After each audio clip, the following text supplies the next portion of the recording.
നമസ്കാരം മക്കളെ, നമുക്ക് പഠിക്കാം. ഇന്ന് നമ്മൾ ഹ വരുന്ന വാചകമാണ് എഴുതാൻ പഠിക്കുന്നത്. ആദ്യത്തെ വാചകം പുതിയ വാഹനമാണ് എന്നാണ്. പുതിയ എന്നതാണ് ആദ്യത്തെ വാക്ക്. പുതിയ എന്നെഴുതാം.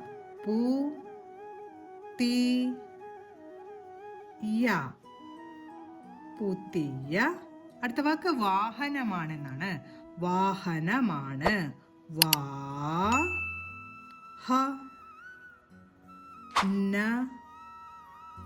മാണ്. മായെ നീട്ടി ഉച്ചരിക്കുന്നുണ്ട്. അതിന്റെ ചിഹ്നം ചേർത്ത് ണ എന്നാണ് അവസാനത്തെ അക്ഷരം. ന എഴുതി ചന്ദ്രക്കല. വാഹനമാണ്. പുതിയ വാഹനമാണ്. അടുത്ത നമ്മൾ എഴുതാൻ പോകുന്ന വാചകം ഹിമാലയത്തില് ഹിമമാണ് എന്നാണ്. ഹിമാലയത്തിൽ എന്ന ആദ്യത്തെ വാക്ക് എഴുതാം. ത്തില് എന്നാണ് ഇനി വേണ്ടത്. താ ഉറപ്പിച്ചു വെച്ചിരിക്കുന്നതുകൊണ്ട് തായുടെ കൂട്ടക്ഷരം ല്. എങ്ങനെ വായിക്കണം?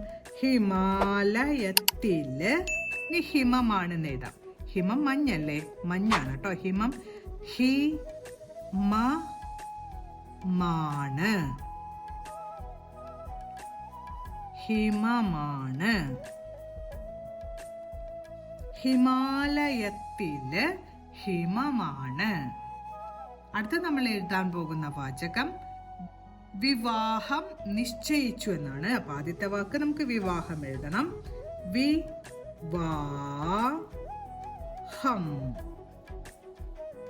വിവാഹം നിശ്ചയിച്ചു എന്ന് എഴുതാം. ന എഴുതിയുടെ ചിഹ്നം. ഷ മുഴുവനായിട്ടില്ല.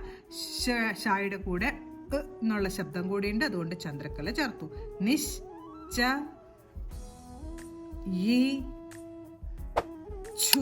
ച ഉറപ്പിച്ചു വെച്ചിരിക്കുന്നതുകൊണ്ട് ചായയുടെ കൂട്ടക്ഷരം എഴുതണം. ഉ എന്ന ചിഹ്നവും ചേർത്തു. നിശ്ചയിച്ചു. വിവാഹം നിശ്ചയിച്ചു.